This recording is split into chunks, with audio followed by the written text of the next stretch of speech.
Oia só, meu povo. Se aveste não e se achegue mais perto, porque hoje eu vou lhe contar uma história que o próprio vento do sertão ainda carrega nas grotas mais fundas do Nordeste. Foi numa época em que o nome de Virgulino Ferreira da Silva ecoava que nem trovão rachando o céu, quando o medo e a admiração caminhavam de mãos dadas pelas estradas de poeira vermelha.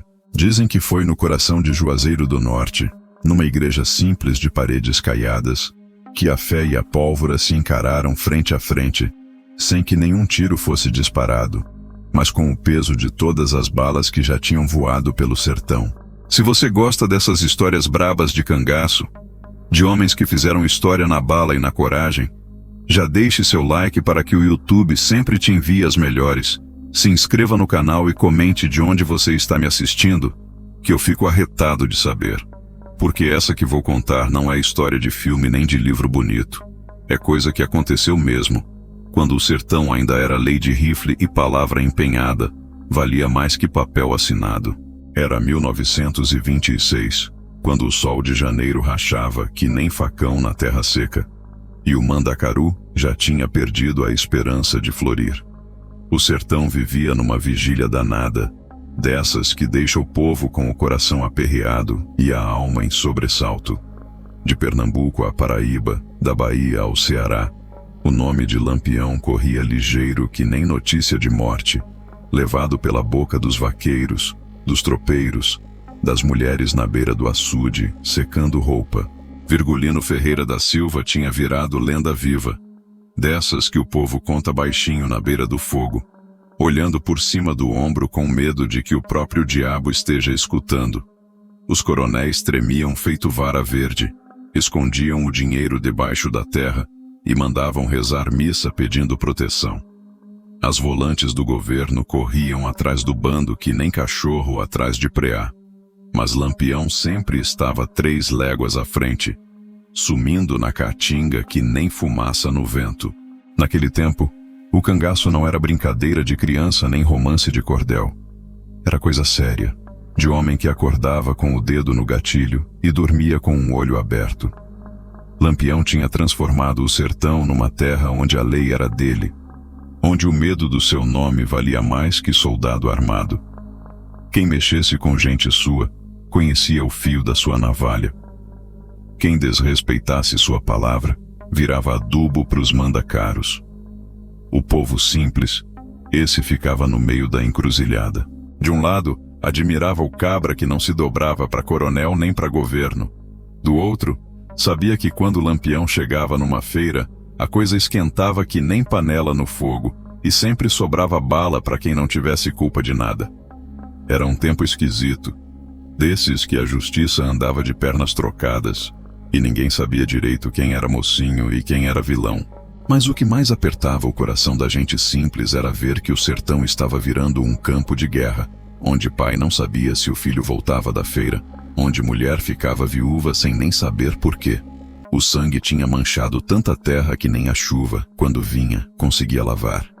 Era como se o próprio chão estivesse pedindo clemência, implorando para os homens pararem de se matar feito bicho brabo. E foi nesse tempo de vigília, quando até os santos pareciam ter virado o rosto pro lado de lá, que começou a correr uma conversa estranha pelos caminhos do sertão. Diziam que Virgulino estava inquieto, mais pensativo que de costume, perguntando coisas que um homem do seu porte não costumava perguntar.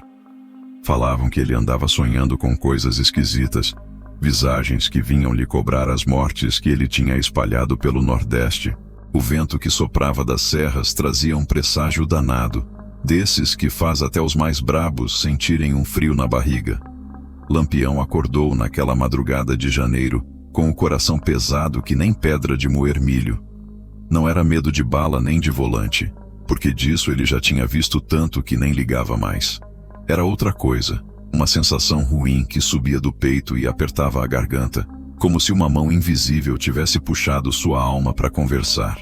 Estava acampado numa grota funda, perto de Exu, cercado pelos seus cabras mais chegados.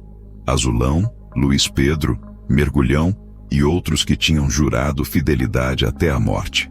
O fogo da madrugada ainda crepitava baixinho, fazendo sombras dançarem nas pedras, e o silêncio da caatinga era quebrado só pelo barulho dos grilos e de algum mocó correndo no mato. Mas para Lampião, aquele silêncio estava gritando coisas que ele não queria ouvir. Fazia mais de 10 anos que ele comandava o cangaço com mão de ferro, que o seu nome corria de boca em boca desde Paulo Afonso até o Cariri.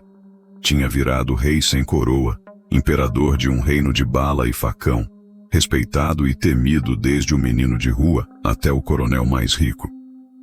Mas naquela madrugada, sentado numa pedra fria e olhando as estrelas que piscavam fracas no céu escuro, Virgulino Ferreira da Silva sentiu que algo estava mudando. As volantes tinham se organizado melhor, os soldados estavam mais treinados, e o cerco ia apertando devagarzinho, que nem laço no pescoço de boi brabo. O tenente João Bezerra, aquele danado, tinha jurado que ia pegar Lampião, nem que tivesse que revirar o sertão inteiro. E o pior é que o cabra tinha jeito pra coisa, conhecia a caatinga quase tanto quanto os próprios cangaceiros. Mas não era só isso que inquietava o rei do cangaço. Nos últimos tempos, ele tinha começado a sonhar com coisas estranhas. Via sua mãe, Dona Maria José, chamando ele pelo nome de batizado, não pelo nome de guerra. Via o rosto do pai, José Ferreira, olhando para ele com uma tristeza que cortava o coração.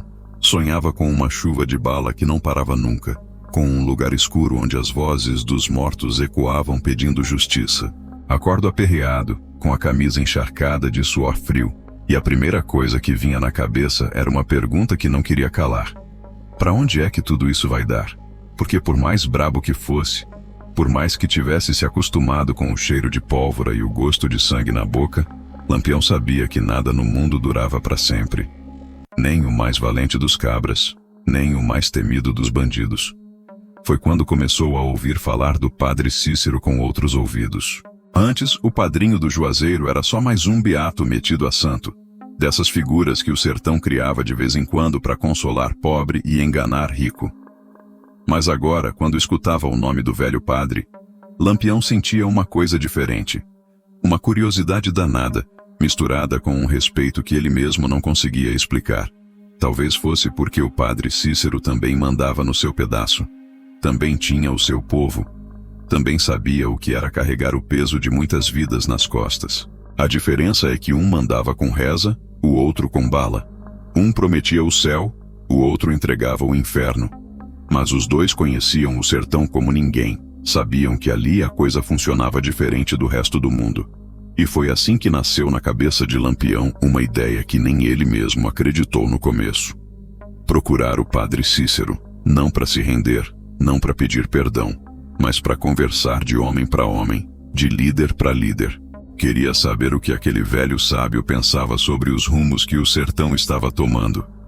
O rei do cangaço tinha pressentido que os tempos estavam mudando, e mesmo sendo brabo feito onça acuada, sabia que às vezes era preciso parar para pensar antes de continuar atirando.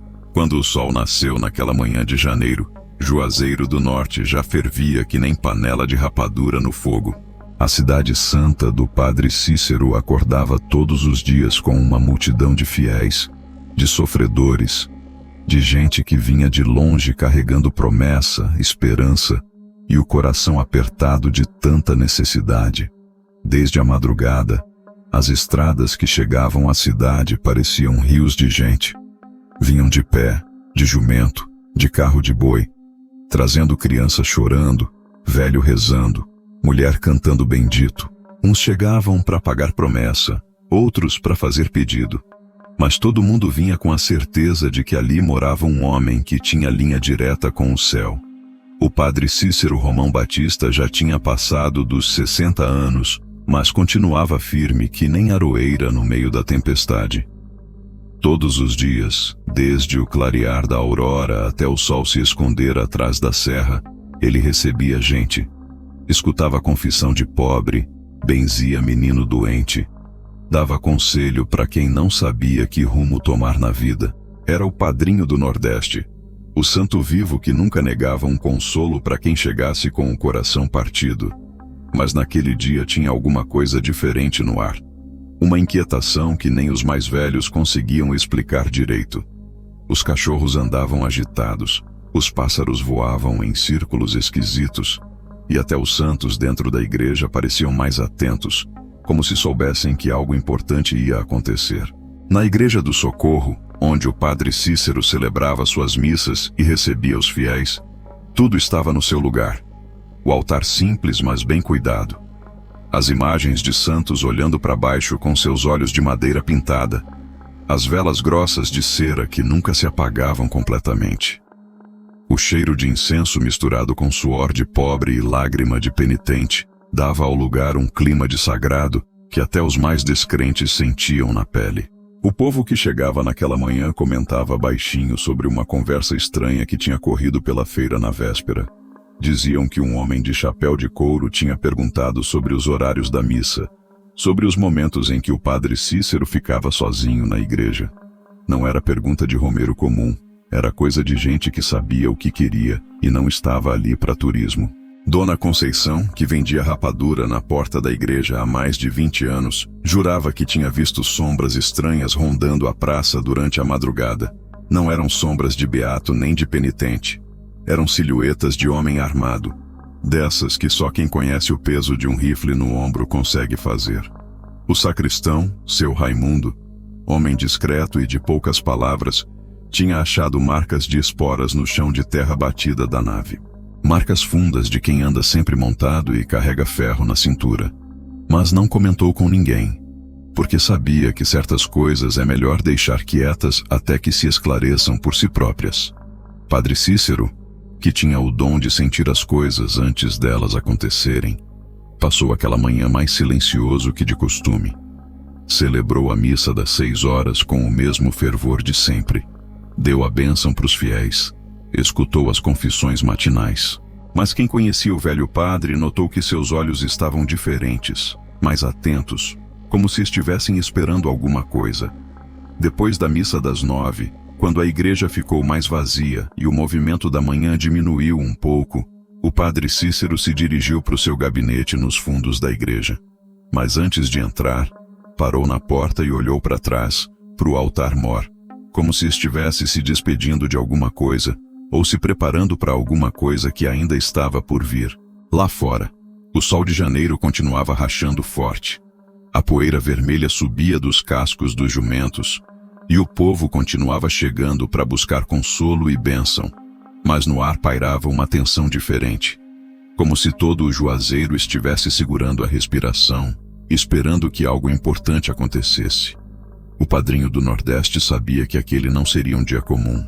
Podia sentir isso na alma, na mesma alma que já tinha consolado tantos pecadores, orientado tantos perdidos e abençoado tantos sofredores.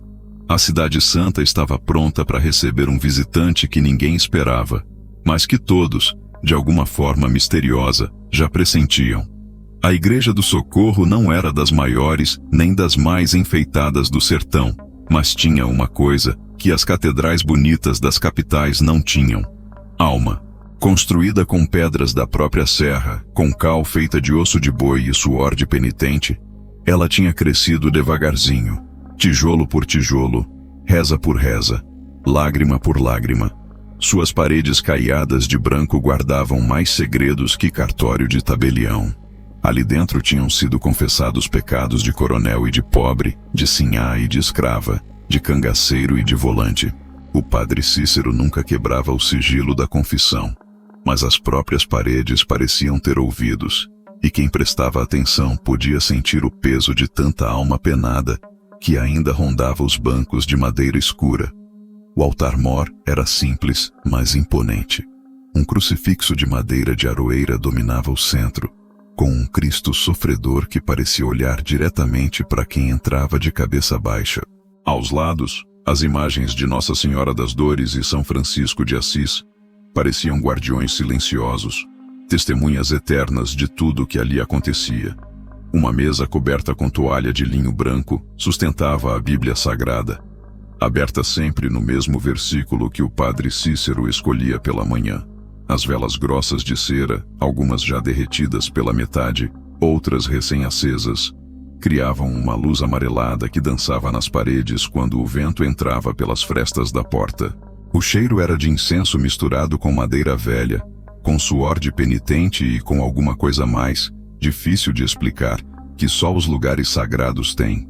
Naquela tarde de janeiro, quando o sol começava a declinar e as sombras ficavam mais compridas, a igreja estava vazia. Não era hora de missa, nem de confissão marcada. Era aquele momento do dia em que só os santos ficavam acordados, vigiando o silêncio sagrado. O padre Cícero tinha mandado o sacristão embora mais cedo, coisa que não era do seu costume, e trancado a porta principal pela metade, deixando só uma fresta por onde alguém determinado pudesse entrar. Sabia que ia receber uma visita diferente naquele dia. Não era intuição de padre nem revelação divina. Era conhecimento de sertanejo velho, desses que aprendem a ler os sinais do tempo e dos homens. Os mesmos sinais que anunciavam chuva no céu limpo, que mostravam onça no rastro apagado, também mostravam quando um homem perigoso estava se aproximando. Padre Cícero ajoelhou diante do altar-mor e fez uma oração que não era das comuns. Não pediu proteção para si, porque um homem da sua idade e da sua fé já tinha feito as pazes com a morte há muito tempo. Pediu sabedoria. Pediu que as palavras certas saíssem da sua boca na hora certa. Pediu que aquele encontro servisse para alguma coisa boa, mesmo sabendo que às vezes o bem nasce do que parece ruim. Depois da oração, sentou no primeiro banco da igreja, de costas para a porta, olhando fixo para o crucifixo. Sabia que quando o Lampião entrasse, ele ia sentir o peso daquele olhar de madeira, ia sentir que ali dentro as regras eram outras. Não eram as regras do cangaço, nem as regras do governo. Eram as regras mais antigas. Aquelas que vinham de antes dos homens começarem a se matar por terra e por orgulho. A Igreja do Socorro tinha virado naquela tarde muito mais que um lugar de reza. Tinha virado tribunal, confessionário, arena e santuário ao mesmo tempo. Um lugar onde a fé ia encarar a violência sem medo, onde a palavra ia ter que competir com a bala, onde dois mundos diferentes iam se encontrar sob o olhar eterno dos santos. O padre sabia que nem todo encontro mudava o mundo, mas sabia também que alguns encontros eram grandes demais para passar despercebidos. E aquele tinha cara de ser um desses que o sertão ia lembrar por muito tempo, sussurrando a história de boca em boca, de fogueira em fogueira, até virar lenda. A casa de Deus estava pronta para receber o homem da guerra, e Deus, como sempre, ia deixar que os homens escolhessem o que fazer com o livre-arbítrio que ele tinha dado para cada um. O sol já tinha passado do meio-dia quando o Lampião apareceu na porta da Igreja do Socorro. Não veio sozinho, como era de se esperar, nem com o bando todo, como seria natural numa emboscada. Veio acompanhado só de Luiz Pedro, seu braço direito, e de Azulão, que ficaram do lado de fora montando guarda, atentos a qualquer movimento suspeito nas redondezas. Virgulino Ferreira da Silva parou na soleira da porta e tirou o chapéu de couro, gesto que poucos tinham visto ele fazer na vida. O chapéu pesado, cravejado de medalhas de santos e moedas de prata, ficou pendurado no braço esquerdo, enquanto a mão direita permanecia livre, próxima ao cabo do punhal, que nunca o abandonava. Era uma cortesia perigosa, de homem que respeitava o lugar sagrado, mas não baixava completamente a guarda. Os óculos redondos refletiam a luz dourada das velas do altar, dando ao rosto bronzeado pelo sol do sertão uma aparência meio fantasmagórica. O gibão de couro cru, costurado com linha de algodão e manchado pelo suor de muitas cavalgadas, rangia baixinho a cada movimento. As cartucheiras cruzadas no peito tilintavam discretamente, som que qualquer sertanejo reconheceria de longe, mesmo no meio da noite mais escura. As botas de couro cru, gastas pelas pedras da caatinga e marcadas pela lama seca de muitos açudes, ecoaram no chão frio da igreja, como passos de fantasma. Cada pisada parecia ecoar não só no presente, mas também no passado e no futuro, carregando o peso de todas as caminhadas que tinham levado o Lampião até ali, e pressentindo todas as que ainda estavam por vir. Quando entrou completamente na nave da igreja, Lampião sentiu uma coisa estranha que não esperava sentir. Não era medo, porque disso ele já tinha se curado há muito tempo. Era uma espécie de respeito involuntário, Como se as próprias paredes caiadas tivessem um poder que nem bala nem facão conseguiam vencer. O cheiro de incenso misturado com cera de vela criava uma atmosfera que lembrava vagamente a casa da sua infância, quando Dona Maria José ainda obrigava os filhos a rezar o terço toda noite. O olhar dele percorreu devagarzinho o interior da igreja. Os bancos de madeira escura alinhados em fileiras ordeiras. As imagens de santos olhando para baixo com expressão serena mas atenta. As velas que tremulavam criando sombras dançantes nas paredes. Mas foi quando seus olhos encontraram a figura do padre Cícero, sentado no primeiro banco com as costas voltadas para a porta, que Lampião sentiu algo que há muito tempo não sentia: curiosidade genuína. Não era curiosidade de predador estudando a presa, nem de estrategista avaliando o inimigo. Era curiosidade de homem que encontra outro homem e quer saber do que ele é feito por dentro. Que força é essa que faz multidões caminharem léguas debaixo de sol rachante só para tocar na barra da sua batina? Lampião caminhou devagarzinho pela nave central, sem pressa, pisando firme, mas sem arrogância.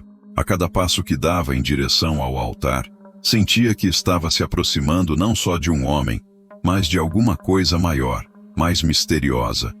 Não era supersticioso como alguns cangaceiros do seu bando, mas ali dentro da Igreja do Socorro, até um cético como ele podia sentir que havia forças no ar que escapavam ao entendimento comum. Quando chegou a 3 passos do banco onde o padre Cícero estava sentado, parou. Não disse nada, não pigarreou, não fez barulho com as esporas. Simplesmente ficou ali, esperando, com o chapéu na mão e o coração batendo num ritmo que ele mesmo não conseguia explicar. Era como se depois de anos comandando homens e situações, tivesse chegado a um lugar onde não sabia exatamente como agir.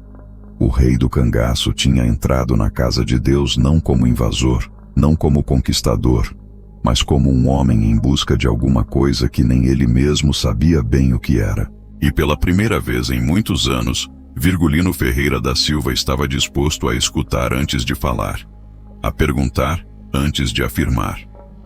A Igreja do Socorro tinha recebido muitos pecadores arrependidos, mas nunca tinha recebido um pecador curioso. E essa curiosidade, misturada com respeito involuntário, ia fazer toda a diferença no que estava por acontecer. Padre Cícero não se virou quando escutou os passos ecoando no chão frio da igreja. Continuou com os olhos fixos no crucifixo, as mãos calejadas pousadas sobre o rosário de contas gastas pelo uso de tantos anos. Sabia que era Lampião quem tinha entrado. Podia sentir isso na mudança do ar, no peso diferente que a presença de um homem perigoso traz consigo. Cícero Romão Batista tinha passado dos 60 anos carregando o fardo espiritual de milhares de almas. Tinha escutado confissão de assassino e de santo. Tinha dado a extrema unção para homem bom e para desgraçado. Tinha casado moça virgem e benzido criança bastarda. Nada mais o assustava, nada mais o surpreendia. Mas reconhecia que aquele momento era especial, diferente de todos os outros que tinha vivido. O velho padre sabia quem era Virgulino Ferreira da Silva, conhecia a fama, as histórias, as lendas que corriam de boca em boca pelo sertão. Sabia das mortes, dos assaltos, das vinganças, mas sabia também das injustiças que tinham moldado aquele homem, das humilhações que tinham transformado um menino de família trabalhadora no bandido mais temido do Nordeste. Não era simpatia nem compreensão o que sentia. Era aquela sabedoria triste de quem conhece a natureza humana em todas as suas faces. Quando sentiu que Lampião tinha parado a poucos passos de distância, o padre Cícero fez uma oração silenciosa. Não pediu proteção divina porque sabia que quem procura Deus de coração limpo não precisa temer nada nem ninguém. Pediu apenas que as palavras certas saíssem da sua boca, que o Espírito Santo iluminasse aquela conversa para que ela servisse para alguma coisa boa. Devagarzinho, sem pressa, o padre se levantou do banco e se virou para encarar o homem que tinha feito o sertão tremer por mais de 10 anos. O que viu na sua frente não foi o demônio que alguns pintavam, nem o herói que outros idolatravam. Viu um homem cansado, um homem que carregava nos ombros o peso de muitas decisões, muitas mortes, muitas noites sem dormir. Os olhos de Lampião, por trás dos óculos redondos, não tinham a frieza que ele esperava. Tinham uma inquietação, uma busca, alguma coisa que lembrava o olhar de criança perdida, procurando o caminho de casa. O padre Cícero reconheceu aquele olhar, porque já tinha visto em muitas outras pessoas que chegavam até ele, carregando o coração pesado de culpa ou de dúvida. "Bem-vindo à casa do Senhor, meu filho", foi a primeira coisa que o padre disse, com a voz calma e firme que acalmava a tempestade e amansava coração brabo. Não chamou Lampião pelo nome de guerra, nem pelo nome de batismo. Chamou de filho, como chamava todos os que chegavam até ele em busca de alguma coisa. Lampião não respondeu de imediato. Ficou ali parado, estudando o rosto sereno do velho padre, procurando sinais de medo, de bajulação, de falsidade. Não achou nada disso. O que achou foi uma tranquilidade que vinha de muito fundo, uma paz que não tinha nada a ver com covardia nem com ingenuidade. Era a paz de quem tinha feito as pazes com Deus, com a vida e com a morte. "Padre", foi tudo que Lampião conseguiu dizer no começo com a voz mais baixa que de costume, quase um sussurro. A palavra saiu carregada de um respeito que ele mesmo não sabia que ainda tinha dentro de si. Há muito tempo não chamava ninguém de padre de verdade, com o coração. Geralmente usava a palavra com ironia ou desprezo. Mas ali, diante daquele homem simples e sereno, a palavra saiu pura.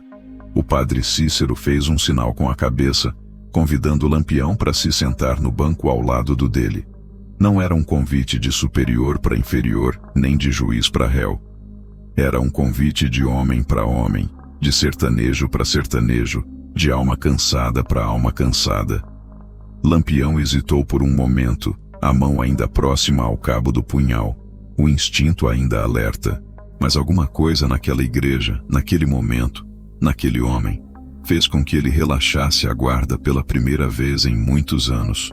Sentou-se devagarzinho no banco de madeira, sem tirar os óculos, sem largar o chapéu, mas numa posição que mostrava que estava ali para conversar, não para brigar.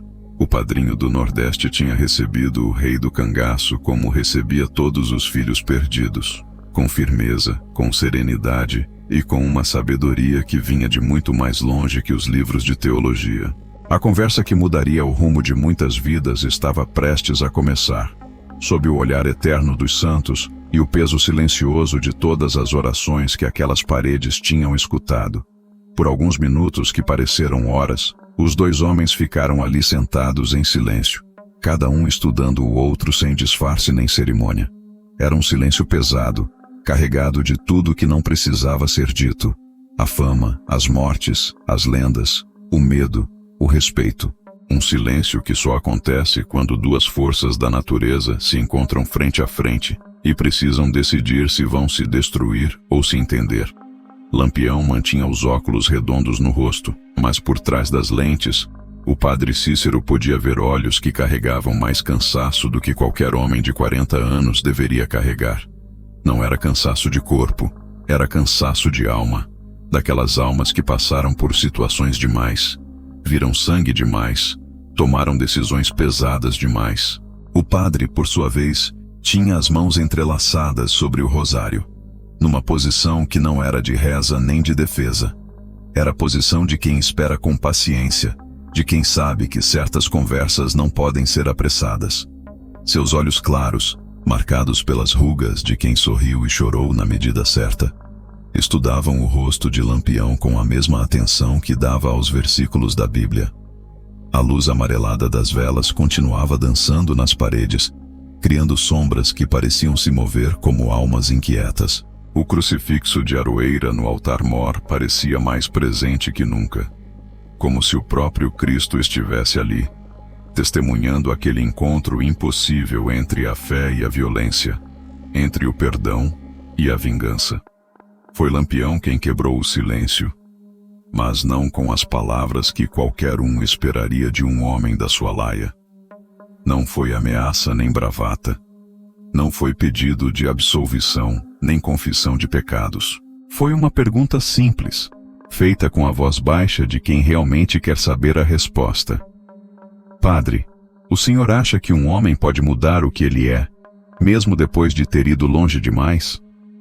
A pergunta ecoou na igreja como tiro no silêncio da madrugada. Não era pergunta de bandido arrependido nem de cristão em crise. Era pergunta de gente, de ser humano que chegou numa encruzilhada e não sabe que caminho tomar. O padre Cícero reconheceu na voz de Lampião o mesmo tom que escutava de outros homens perdidos, só que carregado com o peso de muito mais sangue, muito mais responsabilidade. O velho padre não respondeu de imediato. Ficou ali, olhando fixo para os olhos de Lampião, como se estivesse lendo não só a pergunta, mas todas as outras perguntas que vinham junto com ela. Sabia que por trás daquela pergunta simples existiam anos de violência, centenas de decisões tomadas na bala, milhares de noites em claro pensando no que tinha feito e no que ainda ia fazer. Meu filho, disse finalmente o padre Cícero, com aquela voz que tinha consolado tanta gente ao longo dos anos. Deus não faz homem descartável. Todo homem que ele botou neste mundo tem um propósito, tem um caminho de volta para casa. A questão é se o homem quer achar esse caminho ou se prefere continuar se perdendo na escuridão. Lampião absorveu as palavras devagarzinho, mastigando cada uma delas como quem mastiga um pedaço de carne dura. Não era resposta de padre bajulador nem de beato medroso. Era resposta de homem sábio, de alguém que conhecia a natureza humana em todas as suas contradições. Mas e quando o caminho de volta está cheio de sangue, padre? Quando cada passo para trás encontra a marca de alguém que a gente matou? A segunda pergunta foi ainda mais direta, ainda mais pesada. Lampião tinha tirado os óculos e estava olhando diretamente para os olhos do padre, sem disfarce, sem defesa. Era o olhar de um homem que queria uma resposta verdadeira, não uma resposta bonita. O padre Cícero sentiu o peso daquela pergunta como se fosse uma pedra jogada dentro do peito. Sabia que estava diante de um dos momentos mais importantes da sua vida de sacerdote. Talvez do momento em que suas palavras poderiam mudar não só o destino de um homem, mas o destino de muito mais gente. Ali, na Igreja do Socorro, a fé e a pólvora estavam frente a frente, esperando para ver qual das duas ia falar mais alto no coração de um homem que tinha se perdido há muito tempo no caminho da violência. O padre Cícero respirou fundo antes de responder, como quem se prepara para mergulhar em águas profundas. Sabia que as próximas palavras que saíssem da sua boca iam ecoar muito além daquela igreja, iam viajar pelos caminhos do sertão e talvez mudar o curso de muitas vidas. Não era responsabilidade pequena, não era conversa de domingo. Escute bem, Virgulino, disse o padre, usando pela primeira vez o nome de batismo de Lampião, num tom que não era de superior falando com inferior, mas de igual falando com igual. Eu não vou te dizer que largue as armas e vire santo da noite pro dia, porque sei que isso é conversa de quem nunca viu o sertão pegar fogo. Mas vou te dizer uma coisa que aprendi em 60 anos pisando nesta terra. O poder que vem da violência sempre cobra um preço caro demais. Lampião escutava cada palavra com atenção de quem estava ouvindo o testamento de um homem sábio. Não interrompeu, não questionou. Não fez aquelas caras de deboche que costumava fazer quando alguém tentava lhe dar conselho. Estava ali para ouvir, e o padre sentia isso na postura, no silêncio respeitoso, na forma como o Virgulino tinha se inclinado ligeiramente para frente, absorvendo cada palavra. Você se transformou numa força da natureza, meu filho. Seu nome faz coronel tremer e soldado recuar. Mas força da natureza não escolhe onde cai o raio nem quem morre na enchente. E um homem que não escolhe quem fere, que não mede o tamanho da sua força, acaba se perdendo na própria tempestade que criou. O padre fez uma pausa, olhando fixo para os olhos de Lampião, procurando ali algum sinal de que as palavras estavam chegando onde precisavam chegar. O que viu foi a atenção verdadeira. Não a atenção fingida de quem escuta por educação. Era a atenção de quem estava realmente refletindo, pesando, considerando. Padre, disse Lampião com a voz mais baixa ainda, o senhor sabe que eu não comecei isso por maldade. Comecei porque me tiraram tudo, porque fizeram injustiça com minha família, porque não tinha outro jeito de ser respeitado neste sertão. Mas agora, às vezes eu mesmo não reconheço o homem que eu virei. Foi a primeira vez que o padre ouviu algo parecido com vulnerabilidade na voz do homem mais temido do Nordeste. Não era arrependimento, não era pedido de perdão, era reconhecimento, era a admissão de que alguma coisa tinha saído do controle, tinha crescido além da conta. É exatamente isso que eu quero que você entenda, meu filho. Quando um homem vira lenda, quando vira mito, ele perde o controle sobre si mesmo. As pessoas esperam dele coisas que nem ele quer fazer, cobram dele uma bravura que às vezes vai além da necessidade. E aí o homem vira prisioneiro da própria fama.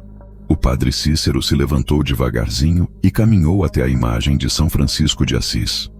Tocou levemente na base da imagem e voltou para o banco, carregando nas mãos uma sabedoria que vinha de muito mais longe que os livros de teologia. Virgulino, você tem poder sobre muita gente, tem influência sobre muita vida. Com esse poder vem uma responsabilidade que vai além da sua própria pessoa. Cada decisão que você toma afeta não só você, mas centenas de famílias, centenas de destinos. É um fardo pesado demais para qualquer homem carregar sozinho. Lampião ficou quieto por um longo tempo, digerindo as palavras. O padre podia quase ver o trabalho da mente dele, processando, comparando, medindo o peso de cada coisa que tinha ouvido. Era um silêncio produtivo de quem estava realmente pensando, não apenas esperando a vez de responder. E o que o senhor acha que eu devo fazer, padre?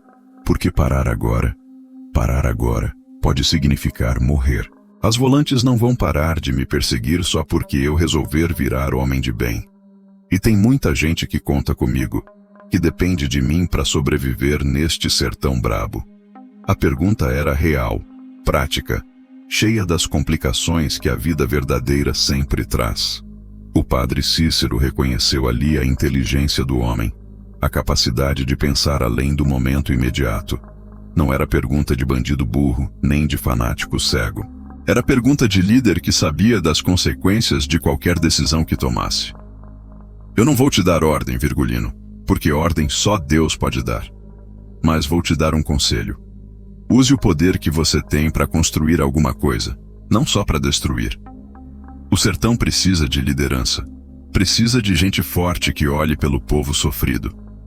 Mas precisa de liderança que plante, não só que corte. O conselho ecoou na igreja como bênção e como desafio ao mesmo tempo. Não era absolvição nem condenação, era um caminho do meio.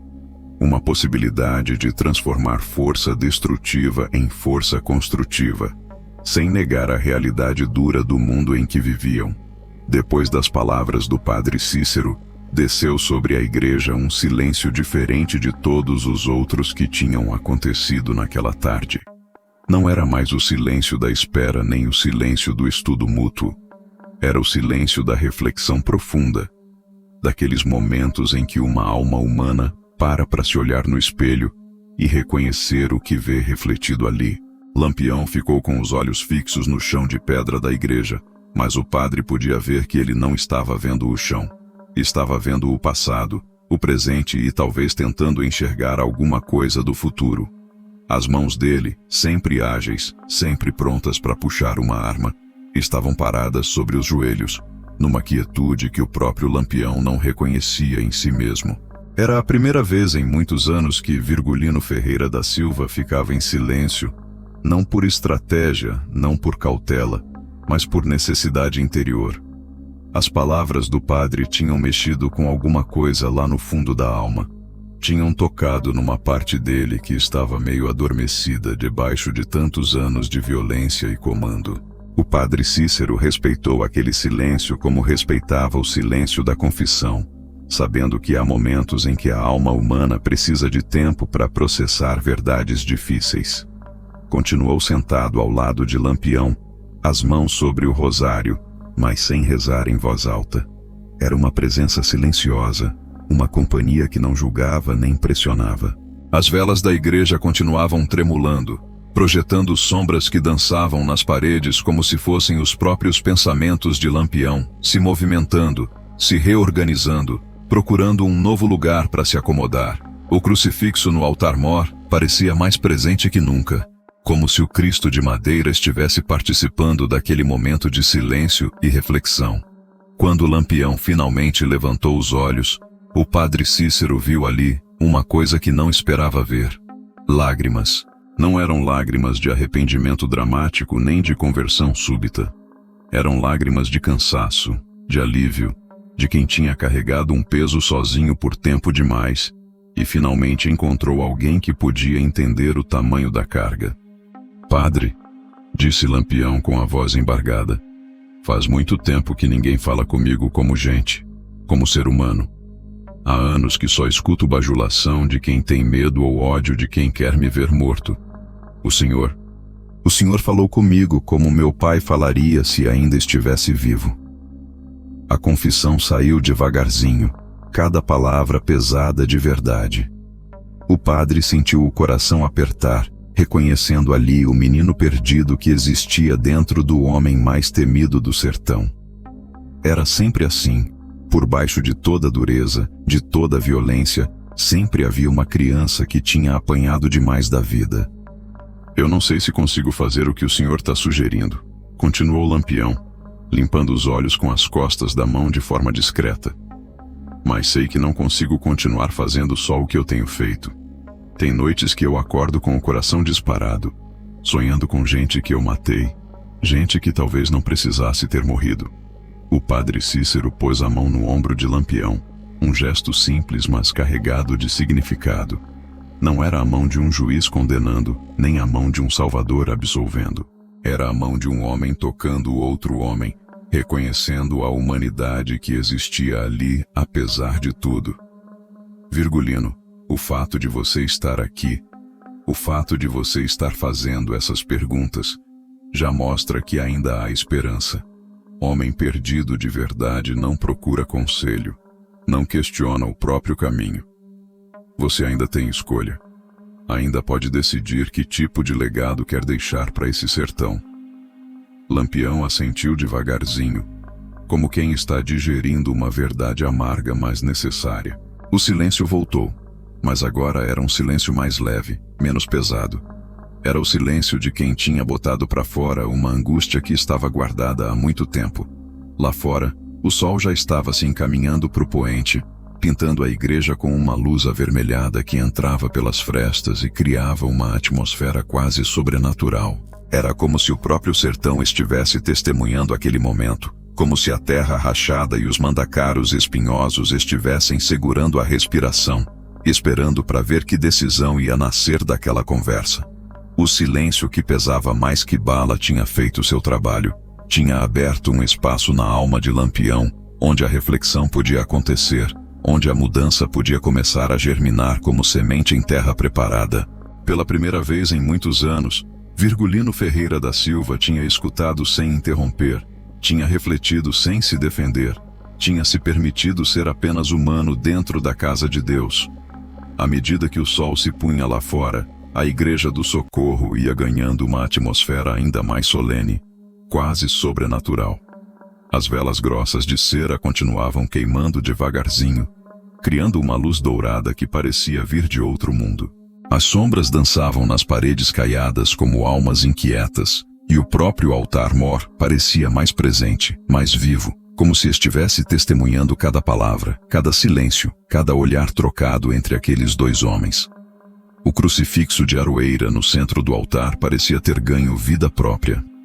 O Cristo sofredor, esculpido em madeira escura pelas mãos de algum artesão sertanejo há décadas, olhava para baixo com uma expressão que misturava dor e compreensão. Era como se aquela imagem de madeira carregasse o peso de todos os pecados que já tinham sido confessados ali, de todas as lágrimas que já tinham caído sobre aqueles bancos de madeira escura. Nossa Senhora das Dores, posicionada à direita do crucifixo, parecia olhar especialmente para Lampião com aqueles olhos de santa pintados à mão, cheios de uma compaixão que não julgava nem condenava. Era o olhar de mãe que vê o filho perdido e continua esperando, com paciência infinita, que ele ache o caminho de volta para casa. São Francisco de Assis, do outro lado, com sua batina simples e as mãos abertas em gesto de bênção, completava o tribunal divino que assistia àquela conversa histórica. O santo de Assis, que tinha largado a riqueza e a violência para seguir um caminho de paz, parecia sussurrar silenciosamente que a conversão era possível, que nenhum homem estava perdido demais para encontrar a luz. O padre Cícero sentia o peso daquela presença divina. Sabia que não estava sozinho naquela missão de tocar o coração de um homem que tinha se perdido nos caminhos da violência. As próprias paredes da igreja pareciam vibrar com décadas de orações, de confissões, de lágrimas de arrependimento e lágrimas de gratidão. Lampião também sentia alguma coisa diferente no ar. Não era homem de visões nem de misticismo exagerado, mas ali, naquela igreja simples, cercado por aquelas imagens antigas, podia sentir uma presença que ia além do visível. Era como se todos os santos, todos os anjos, todos os espíritos de gente boa que já tinha passado por ali, estivessem olhando para ele, não com julgamento, mas com esperança. A Bíblia Sagrada, aberta sobre a mesa do altar numa passagem que o padre Cícero tinha escolhido pela manhã, refletia a luz das velas, como se as palavras quisessem saltar da página e ecoar pela igreja inteira. Era uma passagem do Evangelho de Lucas sobre o bom ladrão, sobre perdão, sobre segunda chance. Não era coincidência. O padre sabia que Deus falava através de sinais, e aquele era um sinal claro demais para ser ignorado. Virgulino, disse o padre Cícero, quebrando o silêncio sagrado que tinha se estabelecido na igreja. Você está sentindo alguma coisa diferente aqui dentro? Lampião olhou ao redor, observando as imagens, as velas, as sombras que dançavam nas paredes. Demorou para responder, como se estivesse tentando encontrar as palavras certas para descrever algo que escapava ao entendimento racional. Tô sentindo uma paz estranha, padre. Uma paz que eu não sentia desde menino, desde antes de tudo isso começar.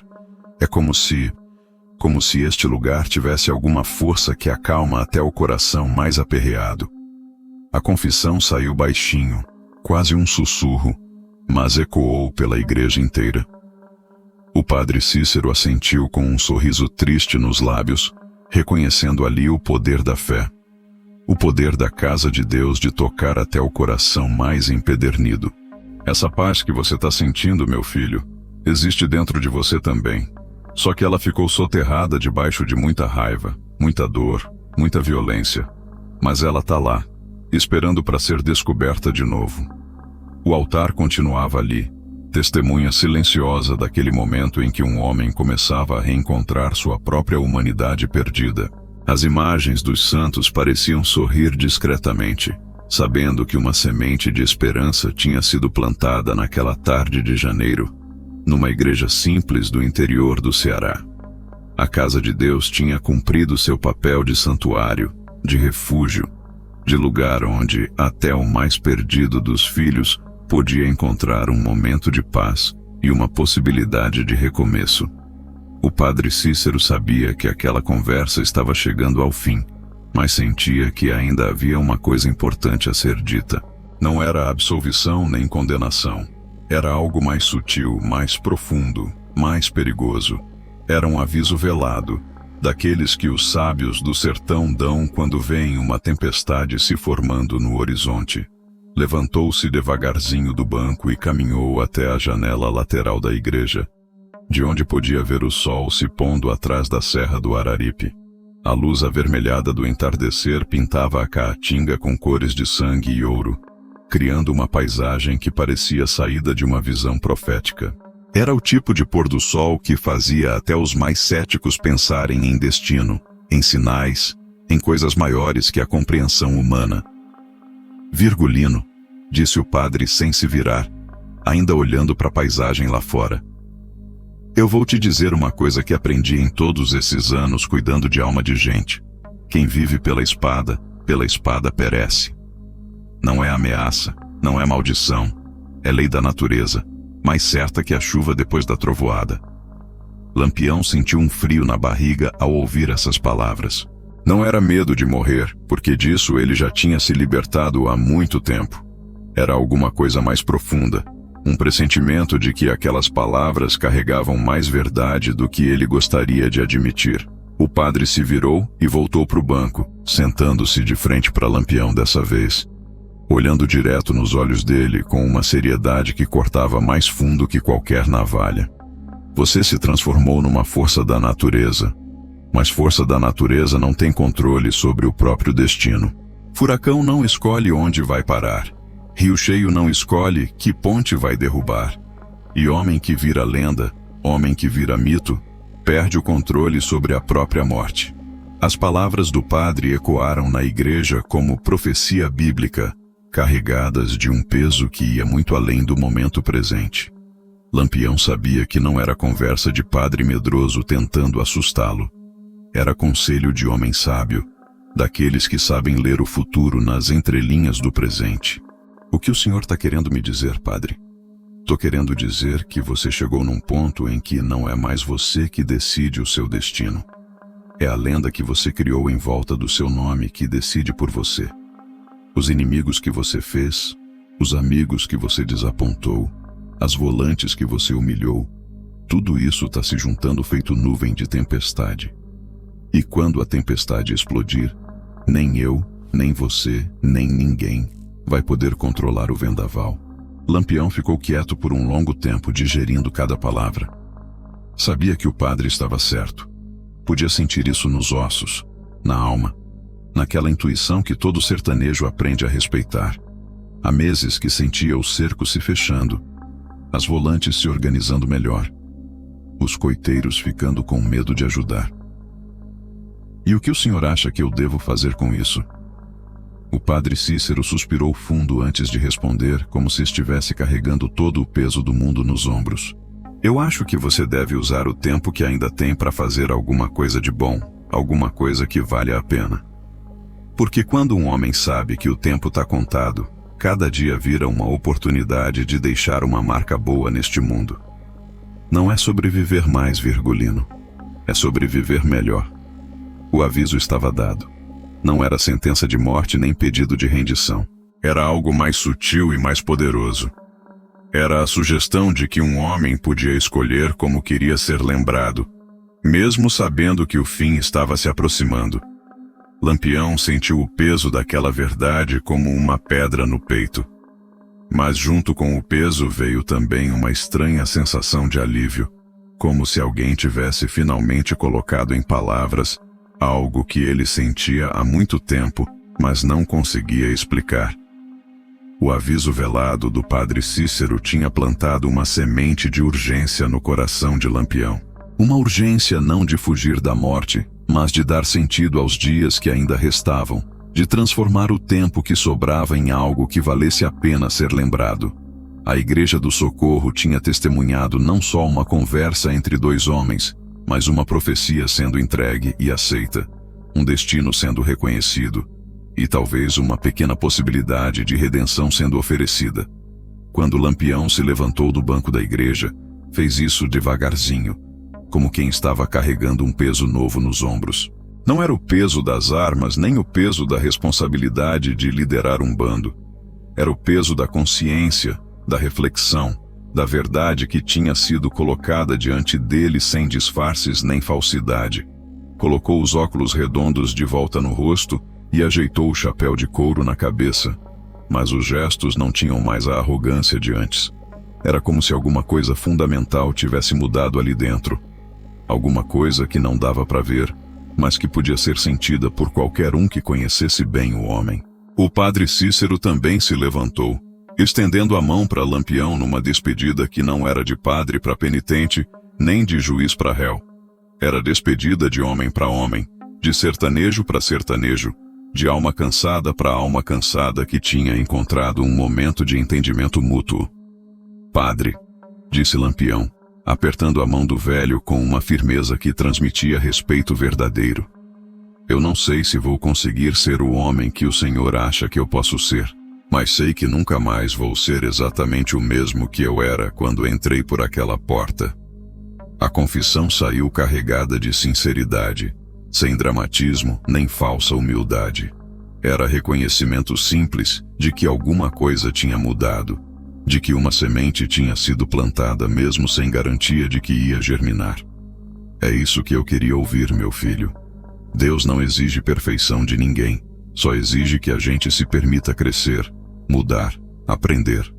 O resto ele resolve no tempo dele e do jeito dele. Lampião acenou com a cabeça e começou a caminhar em direção à porta da igreja. Cada passo ecoava no chão frio como uma despedida, como um encerramento. Mas não era despedida triste nem encerramento amargo. Era como se ele estivesse saindo de lá com alguma coisa a mais do que tinha quando entrou. Na soleira da porta, parou e se virou uma última vez para olhar o interior da igreja. Viu o crucifixo no altar-mor, as imagens dos santos, as velas que continuavam queimando numa vigília eterna. Viu o padre Cícero parado ao lado dos bancos, a mão pousada no rosário, o rosto sereno de quem tinha cumprido uma missão importante. Padre, disse Lampião da porta sem voltar para dentro. Se um dia o senhor ouvir falar que eu morri, pode ter certeza de uma coisa.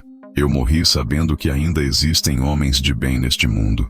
E isso vale alguma coisa. Foram as últimas palavras que trocaram. O padre Cícero fez o sinal da cruz no ar. Uma bênção silenciosa para um homem que saía dali, carregando mais perguntas do que respostas, mais dúvidas do que certezas, mas também mais esperança do que tinha tido em muitos anos.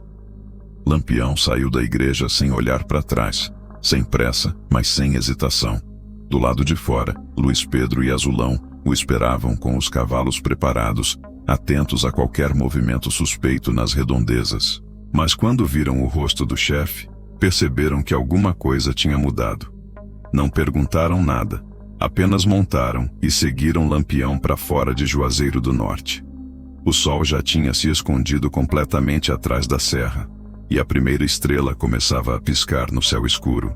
Era hora de partir, de voltar para os caminhos da Caatinga, para o mundo de violência e sobrevivência que esperava lá fora. Mas Lampião levava consigo as palavras do padre Cícero, guardadas num canto da alma que a violência não conseguia tocar.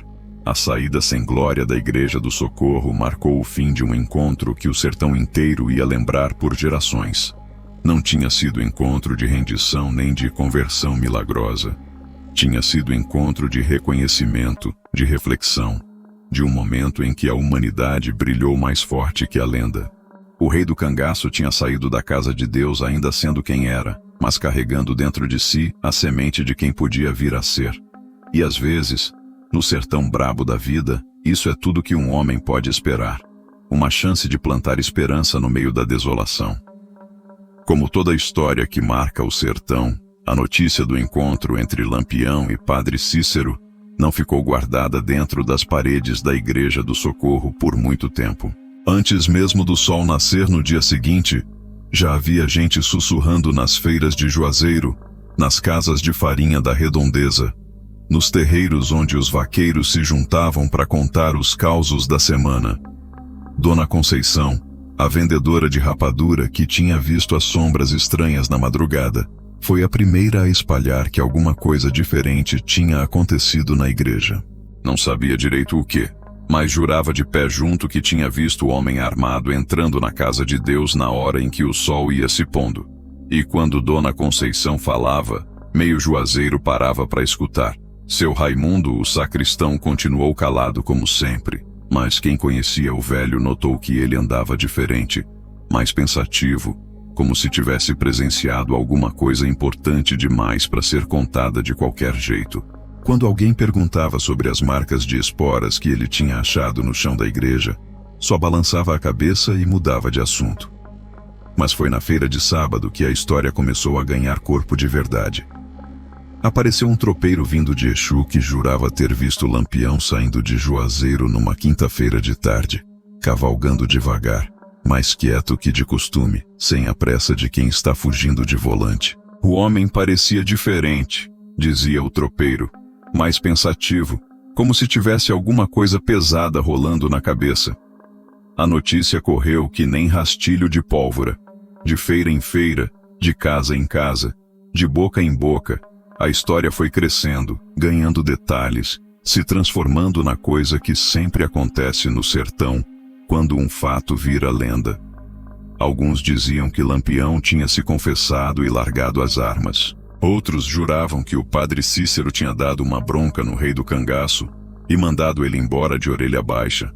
Mas havia uma versão que corria mais baixinho, sussurrada entre a gente mais velha, mais sábia, que conhecia bem tanto o cangaceiro quanto o padre.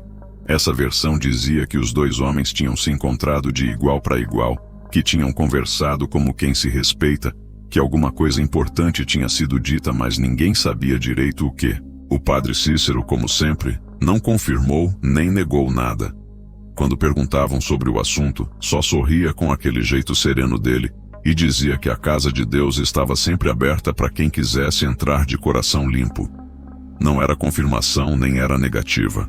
Era a resposta de quem sabe guardar segredo e respeitar o que acontece dentro do confessionário. Do lado dos cangaceiros, a coisa era ainda mais misteriosa. Luiz Pedro e Azulão, que tinham acompanhado Lampião naquela tarde, não falavam nada com ninguém. Era como se tivessem feito um juramento de silêncio, uma promessa de guardar segredo sobre o que tinham presenciado. Mas os outros membros do bando notaram que o chefe estava diferente, mais calado, mais pensativo, como se tivesse alguma coisa remoendo na cabeça. A história foi se espalhando pelos caminhos do sertão como chuva em terra seca, chegando até os coronéis em suas casas grandes, até os soldados das volantes nos quartéis, até os beatos nas suas procissões. Cada um interpretava do seu jeito, cada um entendia conforme sua própria experiência e seus próprios medos. Uns diziam que era sinal de que Lampião estava enfraquecendo, perdendo a fé na própria força. Outros achavam que era estratégia, que o cabra danado estava tramando alguma coisa usando o prestígio do padre Cícero. Mas a gente mais simples, essa tinha uma interpretação diferente. Achava que era sinal de que até o mais brabo dos homens, quando chegava na idade de fazer contas com a vida, procurava alguma coisa maior que ele mesmo. A verdade é que a história do encontro entre o rei do cangaço e o padrinho do Nordeste virou parte do folclore sertanejo antes mesmo de virar história de livro. Virou cantiga de cego, verso de cordel, conversa de alpendre. Virou uma daquelas lendas que o sertão guarda no coração e passa de pai para filho, de avô para neto, de uma geração para outra. E como toda lenda verdadeira do sertão, essa carregava dentro de si muito mais que fatos. Carregava esperança, carregava a possibilidade de que até os homens mais perdidos pudessem encontrar um momento de paz, um momento de reflexão, um momento em que a humanidade vencia a violência. O sertão tinha ganhado mais uma história para contar nas noites de lua cheia, ao redor das fogueiras, quando o vento sopra devagar e as estrelas parecem mais perto da terra. Depois daquela tarde na Igreja do Socorro, quem conhecia bem Lampião podia notar que alguma coisa fundamental tinha mudado no rei do cangaço. Não era mudança que dava para ver de longe, nem mudança que aparecia nos jornais das capitais. Era mudança sutil, daquelas que só quem convive de perto consegue perceber, como quando uma pessoa que você conhece há anos de repente fica com um olhar diferente. Virgulino Ferreira da Silva continuou sendo o mesmo homem temido, respeitado e perseguido de sempre. Continuou liderando seu bando com mão de ferro. Continuou planejando os assaltos com a mesma inteligência de sempre. Continuou sendo o estrategista que sempre conseguia estar 3 passos à frente dos soldados. Mas havia alguma coisa nos seus olhos, no jeito de falar, na forma de tomar certas decisões, que não era mais exatamente igual ao que era antes. Luiz Pedro, que era braço direito de Lampião há anos, foi o primeiro a perceber a diferença. O chefe tinha ficado mais seletivo nos alvos, mais cuidadoso com quem podia se machucar nos confrontos. Não era covardia nem falta de coragem, porque disso Lampião nunca foi acusado por ninguém. Era alguma coisa mais profunda, como se ele tivesse começado a pesar as consequências das suas ações numa balança diferente. Antes daquele encontro com o padre Cícero, Lampião atacava a fazenda de Coronel, assaltava trem do governo, Cobrava tributo de comerciante rico sem pensar duas vezes. Era guerra declarada contra quem tinha poder e usava esse poder para esmagar os pobres. Depois da conversa na igreja, ele continuou fazendo a mesma coisa, mas com uma diferença sutil. Começou a evitar situações que pudessem machucar gente inocente. Numa emboscada em Propriá, quando os soldados se esconderam no meio de um grupo de mulheres lavadeiras, Lampião ordenou a retirada em vez de atirar. Disse que bala perdida não escolhe quem mata, e que mãe de família não tinha culpa da guerra entre cangaceiro e volante. Foi uma decisão que surpreendeu até os próprios cangaceiros do bando. Em Piranhas, quando soube que um comerciante tinha acabado de perder a esposa e estava criando os filhos sozinho, Lampião não cobrou o tributo de costume. Deixou apenas um aviso: quando se resolver da vida, a gente volta para conversar sobre negócio. Era o tipo de consideração que o velho Lampião dificilmente teria tido. Essas pequenas mudanças não passaram despercebidas nem pelos inimigos nem pelos aliados. As volantes começaram a notar que os ataques de Lampião tinham ficado mais precisos, mais cirúrgicos, como se ele estivesse evitando o derramamento de sangue desnecessário. Os coronéis perceberam que o cangaceiro tinha ficado mais negociador, mais disposto a conversar antes de partir para a violência. Mas a mudança mais profunda acontecia dentro do próprio bando. Lampião começou a falar diferente com os seus cabras, menos como comandante militar e mais como líder que se preocupa com o bem-estar dos liderados. Passou a perguntar mais sobre as famílias dos cangaceiros, a se interessar pelos problemas pessoais de cada um, a dar conselhos que iam além da estratégia de guerra. Numa noite, acampados numa grota perto de Canudos, Lampião juntou o bando ao redor do fogo e fez um discurso que ninguém esperava ouvir. Falou sobre a responsabilidade de quem carrega a arma, sobre o peso de quem decide vida e morte de outras pessoas, sobre a importância de saber a hora de parar antes que fosse tarde demais. Cabras, disse ele, mexendo o fogo com um galho seco, a gente virou o que virou porque não tinha escolha, porque o mundo foi injusto com a gente. Mas agora que temos poder, que temos força, precisamos tomar cuidado para não virar igual aos cabras que a gente combate. Foram palavras que ecoaram no coração de muitos cangaceiros que já estavam cansados de viver sempre correndo, sempre olhando por cima do ombro, sempre esperando a bala que podia chegar a qualquer momento. A transformação sutil de Lampião começou a influenciar todo o movimento do cangaço. Outros líderes de bando, que sempre tinham seguido o exemplo do rei, começaram a repensar suas próprias estratégias, suas próprias prioridades. Não foi mudança da noite para o dia, não foi conversão milagrosa, mas foi o começo de alguma coisa diferente. O cangaço nunca mais foi exatamente o mesmo depois daquele encontro na Igreja do Socorro. Continuou sendo o movimento de resistência, continuou sendo a resposta dos oprimidos contra os opressores. Mas ganhou alguma coisa que não tinha antes. Ganhou consciência, ganhou reflexão, ganhou a noção de que força sem sabedoria pode virar tirania. As palavras do padre Cícero tinham plantado uma semente que estava germinando devagarzinho, mudando por dentro um movimento que sempre tinha se definido pela força bruta. Era mudança pequena, quase imperceptível, mas que ia ecoar pelos anos seguintes até o fim do próprio cangaço. Passaram-se 12 anos desde aquela tarde de janeiro de 1926, quando Lampião cruzou a soleira da Igreja do Socorro para conversar com o padre Cícero. 12 anos que correram ligeiro como água de enxurrada, levando consigo muita coisa. Governos que mudaram, secas que vieram e foram, coronéis que morreram, soldados que se aposentaram e histórias que viraram lenda. Em julho de 1938, quando os tiros ecoaram na grota de Angicos e o reinado de Lampião chegou ao fim profetizado pelo padre Cícero, muita gente lembrou daquela conversa que tinha virado folclore sertanejo. Lembrou das palavras do velho padre sobre quem vive pela espada, sobre destino que não se controla, sobre tempo que vai se esgotando sem avisar. O encontro entre a fé e a violência tinha durado apenas algumas horas, mas seus ecos atravessaram mais de uma década. influenciando decisões, moldando consciências, plantando sementes de reflexão em terra que parecia só dar espinho. Não tinha sido encontro de conversão nem de rendição. Tinha sido encontro de reconhecimento mútuo, de respeito entre dois líderes que sabiam carregar o peso de muitas vidas nos ombros. Padre Cícero morreu em 1934, 4 anos antes de Lampião, levando consigo o segredo daquela conversa e a certeza de que tinha cumprido sua missão de pastor.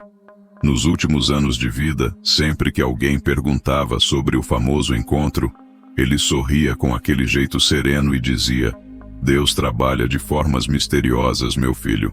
Às vezes planta semente em terra que parece estéril, mas ele sabe quando e como a semente vai germinar. Lampião, por sua vez, carregou as palavras do padre até o último dia de vida. Quem esteve com ele nos momentos finais jura que entre os últimos sussurros do rei do cangaço, misturadas com os nomes de Maria Bonita e da sua mãe, estavam também palavras de gratidão a um velho padre que tinha lhe mostrado que mesmo os homens mais perdidos podiam encontrar um momento de paz. O sertão guardou essa história no coração como guarda todas as histórias que realmente importam, transformando fatos em lenda, pessoas em símbolos, momentos em eternidade. A conversa entre Lampião e Padre Cícero virou cantiga de cego, virou verso de cordel, virou história que os avós contam para os netos nas noites de lua cheia. Mas mais que isso, virou exemplo de que é possível o diálogo entre mundos opostos, de que é possível o entendimento entre fé e força, entre palavra e bala, entre amor e violência. Mostrou que mesmo nos tempos mais duros, mesmo nas situações mais impossíveis, sempre existe uma possibilidade de encontro, de compreensão, de humanidade.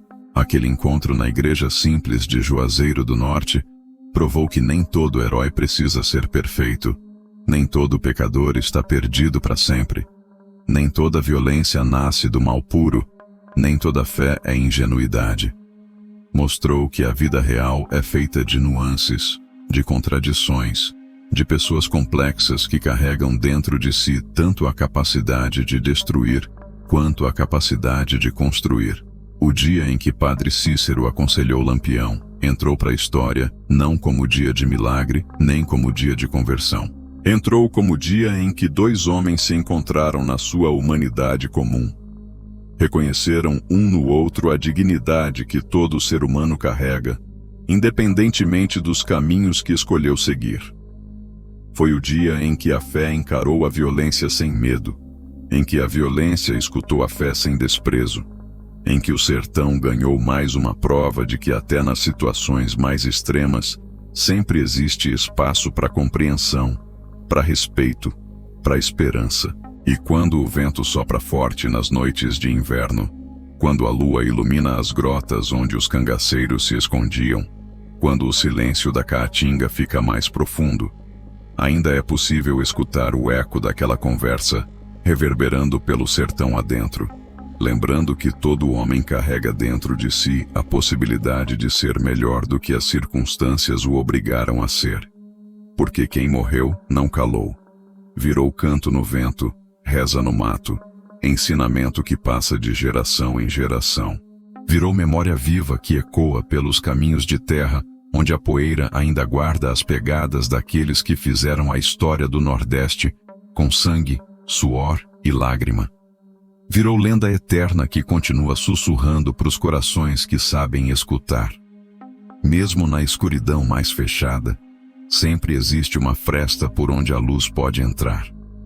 E assim, entre a reza e a bala, entre a fé e a força, entre o perdão e a vingança, fica gravada para sempre na alma do sertão a lembrança daquele dia em que dois gigantes se encontraram frente a frente e descobriram que por baixo da lenda, por baixo do mito, por baixo da fama, ainda existia a humanidade que Deus botou no coração de todo homem. Quem morreu não calou, virou canto no vento, reza no mato, virou memória viva entre o rastro da pólvora.